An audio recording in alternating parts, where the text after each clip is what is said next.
What a year we have had. Is it a year? It's like 18 months. Talking about the pandemic. Talking about the panorama. The pandemic of fear. Not even the pandemic of illness, but the pandemic of fear. I feel like people are super afraid. There's a term that I heard used so much at the beginning of this, and I used to wonder why people were using that term. And the term I used to hear people say all the time at the beginning was, we're living in uncertain times. I used to hear people say that all the time. These uncertain times. And I was like, all times are uncertain. There's no time at all that is certain. That was like misguided trust or misguided faith. The times that we're living in now during COVID, they're not newly uncertain. All times are uncertain. We've never had an illness like this coupled with access via social media platforms, via everybody feeling like they have a voice. So it being uncertain, it's always uncertain. So here we go. We're unscripted. To kind of counteract this sense of uncertainty is to be resilient. I heard a word used so much, even myself. I use this word a lot during the last year, and that is pivoting. We have pivoted. Look, Anna, I pivot till a fool. I felt like during this pandemic, I was spinning, and I don't know about you guys, but that's what I felt like. But then guess what came to me? Being able to pivot, being able to spin, being able to turn, that was like a sign of resilience. Do you know what resilience is? Resilience is being able to bounce back from trauma. I have a tree in the backyard. It's a big pecan tree, and it leaks pecan spores all over the place. And when you think you grab the little pecan tree that's newly germinated and newly grown up, and you grab it and you throw it away, another one pops up in the same spot. So I had to go a little deeper. When I went a little deeper, the level of the root system that was underneath this pecan tree, ridiculous. I was like, okay, so you have to grab it by the roots. And every time I think I have to grab these things by the roots, not just take off the top, not just take off the little thing, what you think is flourishing. That's not the flourishing part. The root system, that intricate, detailed, very sophisticated root system, that's the place that I have to go in order to not let these little things pop up.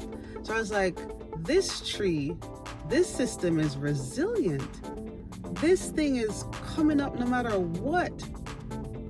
It cracks through cement. And when you think of a tree or a little treeling, you can snap it with your finger, like you go like this and it breaks.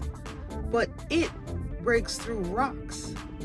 Rocks are stone. If you throw a stone, if you try to push a stone, you're not going through the stone.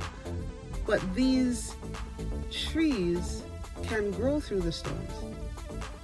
I tell you what, just because you think that you're weak or you think that you're not good enough, what are you rooted in? And I love how scripture likes to talk about nature.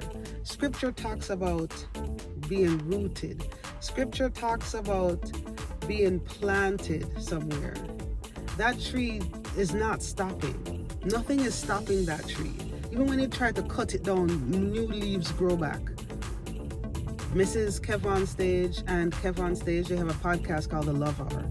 And one of the episodes, they had this relationship coach named Terry McMillan, I think her name is. And she said something that was powerful. She said the goal is not to try to stop a rupture from happening, but to be able to repair after the rupture. The goal is, the key is being able to bounce back after the rupture, being able to bounce back after the break, being able to bounce back after the failure. Cool story. I'm the eldest. I have two younger brothers. We lived in Miami. The youngest one was in middle school at the time. He won tickets to go to an ice skating rink. None of us can skate. We are from Jamaica. We can roller skate, but we can't ice skate. So all of us started off at the same level. After that first day, we had so much fun, we went back. Did we fall? Absolutely. We fell a lot of times, but we went back. Then as we would progress, I noticed that I was getting good, they were getting better. Guess why they were getting better than me? They put all caution to the wind. They just went at it. All the tricks, all the skating backwards, all the jumping back to front, they were doing it. What was I doing? I was very safe. I wasn't going to fall. So as I learned, I stayed by the wall. I stayed by where I can hold on, and I wasn't going to fall. And my goal was, don't fall. Learn to skate, don't fall. Their goal was, learn to skate. Who cares if I fall? Just get back up, keep skating. By about like a few months, maybe a year, I don't remember how long it took, those boys could do tricks. Do you hear me?